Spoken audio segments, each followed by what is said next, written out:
तो दोस्तों, कैसे हैं आप सब। आशा करता हूं कि सब कुशल मंगल हो और स्वागत है आपका रियल हॉरर स्टोरीज पर। दोस्तों, आज फिर मैं आपके लिए दो सच्ची डरावनी कहानियां लेकर आया हूं और मुझे आशा है कि आपको ये दोनों ही कहानियां अच्छी लगेंगी। दोस्तों, ये दोनों ही कहानियां मेरे एक ही सब्सक्राइबर ने भेजी है जिनका नाम मधु है। तो ये दोनों ही कहानियां मैं आपको उन्हीं के पॉइंट ऑफ व्यू से सुनाऊंगा। तो चलिए शुरू करते हैं। ये बात तब की है जब मैं प्रेग्नेंट थी। मेरे हस्बैंड जॉब किया करते थे सुबह 8 से रात को 8 बजे तक। मैं घर पर अकेली रहा करती थी। तब मेरा खाना खाने का बिल्कुल मन नहीं होता था। मेरी छोटी मौसी, जो कि 2 घंटे की दूरी पे डुप्लेक्स में रहती थी, मुझे उन्होंने अपने यहाँ पर रहने के लिए बुला लिया। मौसा जी दुनिया में नहीं है, बस मौसी और उनके 7 साल की बेटी और नानी नीचे फ्लोर पे रहते थे। मैं एक कमरे में अकेली पड़ी रहती थी। मौसी काम पे चली जाती थी, बेटी स्कूल चली जाती थी और नानी नीचे फ्लोर पे बैठी रहती या फिर सो जाया करती। मुझे ज़्यादा रेस्ट करने को कहा गया था, इसीलिए मैं ज़्यादा हिल-डुल नहीं सकती थी। रात में अकेले सोना पड़ता था क्योंकि मौसी की बेटी सोते समय लात मारती थी, तो मैं उसके पास भी नहीं सो सकती थी। पता नहीं क्या था, जब भी मैं आंख बंद करके लेटी होती, कोई मेरे कान के पास फुसफुसा जाता था, कभी कोई हंसता था। मैं काफ़ी अब डरने लगी थी।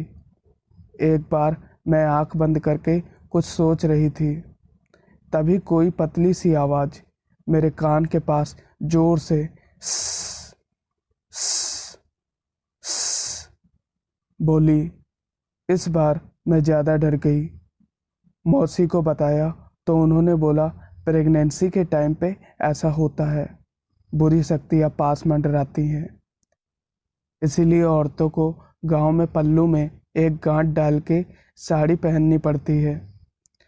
रात के करीब 3 बजे मेरी आंख रोज खुल जाती थी, फिर मुझे बिल्कुल भी नींद नहीं आती थी। एक बार वहाँ मेरी मामी, जो 6 घंटे की दूरी पर रहती थी, 2 दिन के लिए घूमने आई। वो मेरे पास सोई। मुझे थोड़ा हिम्मत आई, लेकिन 3 बजे के आसपास जब मैं जगी थी और करवट बदल रही थी, तब मामी ने कुछ कड़क सी आवाज़ में बोला। मैं तुरंत पलटी, लेकिन मामी सो रही थी। मैंने उन्हें अच्छे से चेक किया, लेकिन वो सो रही थी। मैंने सुबह उनसे पूछा कि रात में आप कुछ बोल रही थी क्या? उन्होंने मना कर दिया। पूरे 6 महीने बीत गए। इन आवाज़ों से मैं तंग हो चुकी थी। अब तो मुझे आदत पड़ गई थी, मानो अब डर कुछ कम होने लगा था। फिर भगवान की कृपा से मेरी एक बेटी पैदा हुई। तब मेरी मम्मी भी मेरे पास आ गई थी।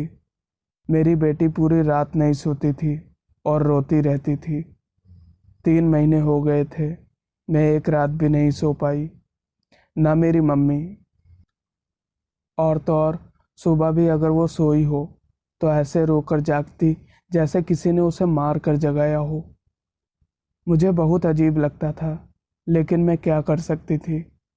मौसी ने कहा, हाँ, कुछ बच्चे ऐसे ही रोते हैं, रात में सोते ही नहीं हैं, नॉर्मल बात है। मेरी बेटी के जन्म के बाद मेरे हस्बैंड 5 दिन की छुट्टी लेकर घर आ गए थे। वो ड्राइंग रूम में उस दिन सोए थे। दूसरे दिन जब सुबह उठे तो बोले, न जाने क्यों मुझे अजीब सा लग रहा है, तो आज वो मेरे रूम में ही नीचे गद्दा लगाकर सोएंगे, उन्होंने मुझसे कह दिया। जबकि वो ट्रांसफ़र जॉब की वजह से अकेले ही रहते आए थे। यहाँ तो फिर भी हम दूसरे रूम में थे। 3 महीने बाद मम्मी ने कहा, अब मायके चलते हैं, मौसी के यहाँ से चलो अब। मेरे मायके का घर काफ़ी छोटा है, वहाँ कमरे छोटे छोटे हैं और बिल्कुल सटे हुए हैं। मैं ट्रेन में सोच रही थी, मौसी के यहाँ तो डुप्लेक्स था। वो और उनकी बेटी सोने चली जाती थी। सुबह काम पे जाना होता था मौसी को, और उनकी बेटी को स्कूल। लेकिन यहाँ पर मेरी बेटी रोएगी, पापा को भी नींद नहीं आएगी, मेरी मम्मी को बीपी है, भाई को सुबह काम पे जाना होता है, सब परेशान होंगे। लेकिन यकीन मानो, जिस दिन से मैं घर पहुंची थी उसी दिन से मेरी बच्ची रात में सोने लगी थी। मुझे तो यकीन ही नहीं हुआ। कुछ दिन रोती रही, फिर अगर रात में सोना शुरू करती तो लगता नॉर्मल है। लेकिन तब मुझे एहसास हो गया कि मेरी बेटी नेगेटिव और पॉजिटिव एनर्जी को सेंस कर सकती है। शायद वो उन्हें देख रही थी, या वो लोग उसे तंग कर रहे थे जिन्हें वो सुनती आ रही थी। कुछ तो अजीब था उस घर में, जो मैंने मौसी को बता भी दिया। लेकिन अभी भी चाहती हूँ कि मौसी उस पर यकीन ना करें, क्योंकि मौसी को तो वहीं पर रहना है। लेकिन मौसी को अभी तक कुछ भी एहसास नहीं हुआ है। शायद उन्हें वो लोग परेशान नहीं करते।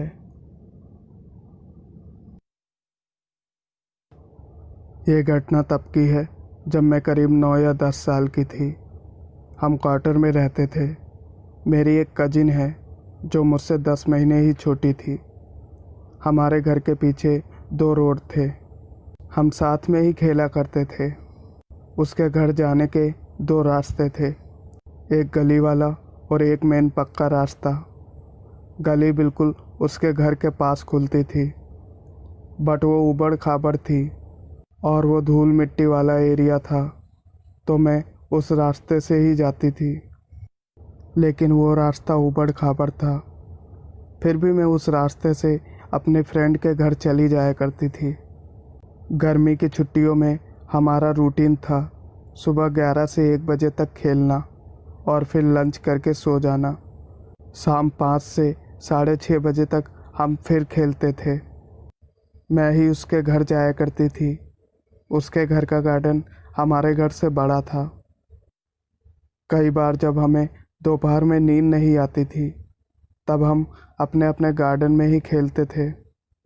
एक दिन जब मैं शाम को मेरे कजिन के पास खेलने गई, तो वो बिल्कुल गुस्से में थी और मुझ पे खूब नाराज़ हुई। मैंने पूछा क्या बात है। सुबह तो सब ठीक था।